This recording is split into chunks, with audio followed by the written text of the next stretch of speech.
नमस्कार। आज हम मैथिली शरण गुप्त की एक बहुत ही जानी मानी रचना साकेत इस पर थोड़ी गहराई से बात करेंगे। हमारे पास एक स्रोत है जो इसके बारे में कुछ खास बातें बताता है। जी। तो आज इरादा यही है कि इस स्रोत के सहारे साकेत को थोड़ा और समझें, देखें कि ये हमें क्या दिखाता है। हाँ, और ये स्रोत ना वाकई दिलचस्प है, क्योंकि ये इशारा करता है कि साकेत है तो रामकथा पर आधारित, जो हम सब जानते हैं, पर फिर भी कुछ अलग है इसमें। अलग किस तरह से? मतलब एक ज्यादा मानवीय, ज्यादा भावनात्मक नजरिया अपनाने की कोशिश है। ये अपने आप में एक उत्सुकता जगाता है कि भाई गुप्त जी ने ऐसा क्या किया होगा। स्रोत इसी तरफ इशारा कर रहा है। सही कहा। तो चलिए शुरू करते हैं। स्रोत की पहली ही बात है कि साकेत एक महाकाव्य है। अब ये शब्द तो हमने सुना है, पर इस संदर्भ में स्रोत के मुताबिक इसका क्या मतलब है? सिर्फ एक लंबी कविता? देखिए, स्रोत जब महाकाव्य कहता है ना, हम्म। तो इसका मतलब सिर्फ ये नहीं कि ये बहुत लंबी है। नहीं। महाकाव्य का जो कैनवास होता है वो बहुत बड़ा होता है। अच्छा। हाँ। उसमें एक पूरा समाज, एक संस्कृति, बड़े आदर्श, संघर्ष, ये सब सिमट सकता है। तो साकेत को महाकाव्य कहना ये बताता है कि स्रोत इसे एक बड़े फलक वाली रचना मान रहा है, जो किसी बहुत महत्वपूर्ण विषय, जैसे यहाँ रामकथा है, या नायक के इर्द गिर्द बुनी गई हो। रामकथा का आधार होना ही इसे वो विस्तार दे देता है। और इसका शीर्षक साकेत, स्रोत में जिक्र है कि ये अयोध्या का प्राचीन नाम है। क्या इस नाम को चुनने का कोई खास मतलब हो सकता है? स्रोत क्या कहता है इस बारे में? हाँ बिल्कुल, स्रोत का ये बताना कि साकेत अयोध्या का प्राचीन नाम है, ये काफी अहम बात है। सिर्फ ये जानना काफी नहीं, सोचना ये है कि गुप्त जी ने यही नाम क्यों चुना, अयोध्या क्यों नहीं कहा। सही। तो साकेत का इस्तेमाल शायद उस जगह की सिर्फ भौगोलिक पहचान से आगे जाकर उसकी जो गहरी ऐतिहासिक जड़ें हैं, सांस्कृतिक जड़ें हैं, उनकी तरफ इशारा करता है। अच्छा, मतलब इतिहास से जोड़ना। हाँ, वो गौरवशाली अतीत, वो परंपरा जिससे रामकथा जुड़ी हुई है, उसको जैसे जगाता है ये नाम। तो एक तरह से ये शीर्षक ही पढ़ने वाले को कथा के मूल सांस्कृतिक और ऐतिहासिक माहौल में ले जाता है। स्रोत यही समझाना चाह रहा है। ये तो है, नाम ही एक वजन डाल देता है। अच्छा, अब उस बात पर आते हैं जो आपने शुरू में कही थी। स्रोत बताता है कि रामकथा पर आधारित तो है, पर नजरिया मानवीय और भावनात्मक है। जी। और ये भी कि राम और खासकर उर्मिला जैसे पात्रों पर ज्यादा ध्यान है। तो पारंपरिक रामकथाओं से ये कितना अलग हुआ स्रोत के हिसाब से? यहीं पर स्रोत साकेत की खासियत बताता है। देखिए, पारंपरिक रामकथाओं में अक्सर क्या होता है, घटनाओं का क्रम चलता है, धर्म की स्थापना दिखानी होती है, वीरता का प्रदर्शन होता है। हाँ, आदर्शों की सीख होती है, बिल्कुल। लेकिन ये स्रोत इशारा कर रहा है कि गुप्त जी ने उन्हीं पात्रों को लिया, उन्हीं घटनाओं को लिया, पर उनका फोकस बदल गया। वो पात्रों के मन के अंदर झांक रहे हैं। मन के अंदर? हाँ, जैसे राम का द्वंद्व क्या था, भरत की वेदना कैसी थी, और खासकर उर्मिला का विरह। इन चीजों को मानवीय भावनाओं के स्तर पर देखा गया है। स्रोत कहता है कि ये घटनाओं का रिकॉर्ड कम है और पात्रों के अंदर क्या चल रहा है, उनके मनोवैज्ञानिक उतार चढ़ाव, उसका चित्रण ज्यादा है।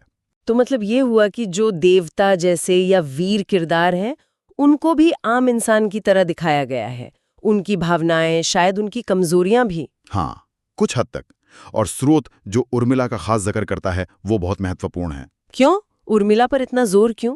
क्योंकि देखिए, पारंपरिक कथाओं में उर्मिला अक्सर पृष्ठभूमि में रह जाती हैं, है ना। लक्ष्मण जी राम के साथ वन चले गए और उर्मिला 14 साल अयोध्या में अकेली हैं। हाँ, उनकी कहानी कम ही कही जाती है। उनका त्याग, उनकी पीड़ा, वो अक्सर अनकही रह जाती है। स्रोत ये बता रहा है कि साकेत इसी अनकही को आवाज देता है। उर्मिला का विरह, उनका अकेलापन, उनकी भावनाएं, इनका इतना विस्तारित और गहरा चित्रण मिलता है यहाँ, जो पारंपरिक कथाओं में मिलना मुश्किल है। अच्छा। यही मानवीय नजरिया इसे स्रोत के अनुसार एक नई जमीन देता है। यहाँ नायक भी हंसते रोते, दुख सुख महसूस करते इंसान ज्यादा नजर आते हैं। और उर्मिला का चरित्र तो इस मानवीकरण का शायद सबसे बड़ा उदाहरण है। ये तो वाकई कहानी को एक अलग ही परत देता होगा। अच्छा, अब थोड़ा इसके समय पर आते हैं। स्रोत में लिखा है कि ये रचना 1931 में प्रकाशित हुई और ये उस दौर की राष्ट्रीय भावनाओं को भी दर्शाती है।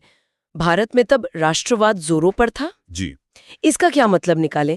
क्या रामकथा और राष्ट्रवाद का कोई सीधा संबंध है इस स्रोत के मुताबिक? स्रोत हमें 1931 के उस माहौल की याद दिलाता है। वो भारत की आज़ादी की लड़ाई का एक बहुत अहम समय था। हाँ बिल्कुल। हवा में आजादी की बात थी। अपनी जड़ों, अपनी संस्कृति, अपने इतिहास को लेकर एक नया गर्व महसूस हो रहा था। राष्ट्रवाद सिर्फ राजनीतिक नहीं था, वो सांस्कृतिक भी था। तो स्रोत का ये कहना कि साकेत उस समय की राष्ट्रीय भावनाओं को दिखाता है, वो इसी संदर्भ में है। तो क्या ये समझें कि गुप्त जी ने राम कथा के जरिए उस समय की जो राष्ट्रीय चेतना थी उसे आवाज देने की कोशिश की? स्रोत इस कनेक्शन को कैसे देखता है? हाँ, स्रोत कुछ ऐसा ही इशारा कर रहा है। ऐसा लगता है कि गुप्त जी ने राम कथा जैसा गहरा सांस्कृतिक और नैतिक मूल्यों वाला आख्यान चुना और उससे मानवीय संवेदनाओं के साथ पेश करके उस दौर की कई उम्मीदों को, कई आकांक्षाओं को स्वर दिया। जैसे एक तो भारतीय संस्कृति और इतिहास का गौरवगान, जी। दूसरा त्याग, कर्तव्यनिष्ठा, सहनशीलता जैसे मूल्य, जैसे उर्मिला का त्याग। शायद ये मूल्य स्वतंत्रता सेनानियों के लिए भी प्रेरणा रहे हों। अच्छा, हाँ, ये हो सकता है। और तीसरा, राम राज्य की कल्पना। शायद वो एक आदर्श स्वतंत्र भारत की कल्पना से जुड़ती हो। स्रोत ये नहीं कहता कि ये कोई पॉलिटिकल पैम्फलेट है, पर यह जरूर बताता है कि रचना अपने समय की हवा में सांस ले रही थी। मतलब व्यक्तिगत भावनाएं और राष्ट्रीय भावनाएं वो कहीं ना कहीं मिल रही हैं, जैसा स्रोत बता रहा है। बिल्कुल, पात्रों की निजी पीड़ा दिखाते हुए भी ये कहीं ना कहीं एक सामूहिक, एक राष्ट्रीय पहचान और गौरव की भावना से जुड़ी हुई है। ये मानवीय कहानी उस दौर के भारत की कहानी भी बन जाती है एक तरह से। ये तो राष्ट्रवाद को दिखाने का एक बहुत ही सूक्ष्म तरीका हुआ। अच्छा, अब इसके साहित्यिक महत्व पर आते हैं। स्रोत कहता है कि साकेत हिंदी साहित्य की बहुत महत्वपूर्ण रचना है। क्यों? सिर्फ कहानी की वजह से या कुछ और भी है? स्रोत इसके महत्व के कई कारण बताता है। पहला और शायद सबसे जरूरी, राम कथा का ये नया मानवीय और मनोवैज्ञानिक नजरिया। हाँ, जो हमने उर्मिला के उदाहरण में देखा। जी, पात्रों को इतनी गहराई से, इतनी सहानुभूति से दिखाना, उनके मन के अंदर उतरना, ये हिंदी कविता के लिए उस समय काफी नई बात थी। इसने पात्र चित्रण को एक नया लेवल दिया। और दूसरा कारण, आपने राष्ट्रीय संदर्भ की बात की थी। हाँ, दूसरा महत्वपूर्ण बिंदु स्रोत के अनुसार वही है, इसका अपने समय और समाज से गहरा रिश्ता। ये रचना सिर्फ कला के लिए नहीं थी, ये अपने युग की आशाओं, चिंताओं से बात करती थी। राष्ट्रीय चेतना का जो प्रतिबिंब इसमें मिलता है, वो इसे सिर्फ एक साहित्यिक रचना नहीं, बल्कि एक तरह का सांस्कृतिक दस्तावेज भी बना देता है। तो कहानी कहने का नया मनोवैज्ञानिक तरीका और अपने समय की राष्ट्रीय भावनाओं से उसका जुड़ाव, ये दोनों बातें मिलकर इसे स्रोत के मुताबिक हिंदी साहित्य में एक खास जगह दिलाती हैं। स्रोत में इस मनोवैज्ञानिक चित्रण पर बार बार जोर दिया गया है। क्या ये उस दौर के हिसाब से इतना क्रांतिकारी था? स्रोत के इशारों को समझें तो हाँ, ये काफी अहम था। उस समय तक हिंदी कविता में ज्यादातर बाहरी घटनाएं होती थीं, या नैतिक उपदेश होते थे, या भक्ति भावना। सही। पात्रों के मन की उलझनें, उनकी भावनाओं के बारीक उतार चढ़ाव, उनके अंदर के संघर्ष, इनका इतना विस्तार से और यथार्थवादी चित्रण करना, ये एक तरह से हिंदी कविता में मनोवैज्ञानिक यथार्थवाद की शुरुआत मानी जा सकती है। अच्छा। इसने दिखाया कि कविता सिर्फ बाहर की दुनिया की बात नहीं कर सकती, बल्कि इंसान के अंदर के संसार की जटिलताओं को भी उतनी ही खूबसूरती से पकड़ सकती है। उर्मिला के विरह का चित्रण, जैसा स्रोत इशारा करता है, वो इस मनोवैज्ञानिक गहराई का शायद शिखर है। इसने आगे आने वाले कवियों के लिए नए रास्ते खोले। तो अगर हम इस पूरी चर्चा को, जो हमारे पास मौजूद स्रोत पर आधारित है, इसको समेटें, तो मुख्य बातें क्या निकल कर आ रही हैं? जरूर। स्रोत के अनुसार पहली बात, साकेत मैथिली शरण गुप्त जी का एक महाकाव्य है। इसका शीर्षक अयोध्या के प्राचीन नाम से जुड़ा है, जो कथा की गहरी जड़ों की ओर इशारा करता है। ठीक है। ये रामकथा पर आधारित होते हुए भी पारंपरिक कथाओं से अलग हटकर मानवीय और भावनात्मक पहलुओं पर ज्यादा ध्यान देता है, खासतौर से पात्रों की आंतरिक दुनिया और मनोवैज्ञानिक स्थितियों पर, जिसमें उर्मिला जैसे पात्रों को प्रमुखता दी गई है। बिल्कुल। तीसरी बात, 1931 में रचित होने के कारण ये उस दौर की राष्ट्रीय चेतना और सांस्कृतिक गौरव की भावना को भी दिखाता है, जहां व्यक्तिगत संवेदनाएं और राष्ट्रीय भावनाएं आपस में मिलती हुई दिखती हैं। और साहित्यिक नजरिए से स्रोत इसका महत्व किस चीज में बताता है? साहित्यिक नजरिए से स्रोत इसके दोहरे महत्व को बताता है। पहला, रामकथा का ये अभूतपूर्व मानवीय और मनोवैज्ञानिक चित्रण, जिसने हिंदी कविता में पात्र चित्रण को नई गहराई दी। जी। और दूसरा, इसका अपने समय की राष्ट्रीय और सांस्कृतिक भावनाओं के साथ जुड़ाव। ये इसे सिर्फ एक साहित्यिक रचना से ज्यादा एक युगीन दस्तावेज बनाता है। वो पात्रों का मनोवैज्ञानिक विश्लेषण और उनकी गहरी मानवीय संवेदनाओं का चित्रण इसकी सबसे बड़ी ताकत है जो इसे आज भी प्रासंगिक बनाती है। तो ये थी मैथिली शरण गुप्त की साकेत पर एक केंद्रित चर्चा, जो पूरी तरह से हमें उपलब्ध कराए गए स्रोत की रोशनी में की गई। इसने हमें इस महत्वपूर्ण रचना के उन पहलुओं से मिलवाया जिन पर यह स्रोत जोर देता है। निश्चित तौर पर।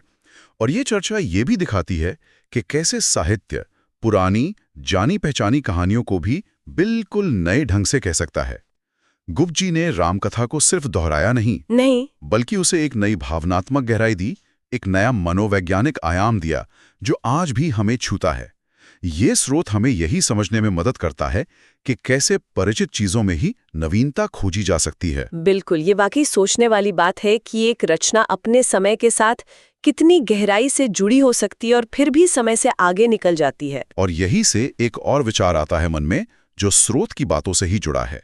हमने देखा कि कैसे साकेत अपने समय की, मतलब 1931 के आसपास की राष्ट्रीय और मानवीय भावनाओं को न सिर्फ दिखाता है बल्कि उन्हें एक तरह से सहेज कर भविष्य के लिए रख देता है। एक रिकॉर्ड की तरह। हाँ, आज जब हम उसे पढ़ते हैं तो हमें उस दौर की आत्मा की एक झलक मिलती है। तो सवाल ये उठता है कि क्या आज का साहित्य, आज की कलाएं हमारे समय की जो जटिल भावनाएं हैं, चाहे वो राष्ट्रीय हों, सामाजिक हों या एकदम निजी, क्या वो उन्हें इसी तरह पकड़ पा रही हैं? क्या वो उन्हें आने वाली पीढ़ियों के लिए संरक्षित करने का काम कर रही हैं? ये एक बड़ा सवाल है। हाँ, ये एक ऐसा सवाल है जिस पर सोचा जा सकता है।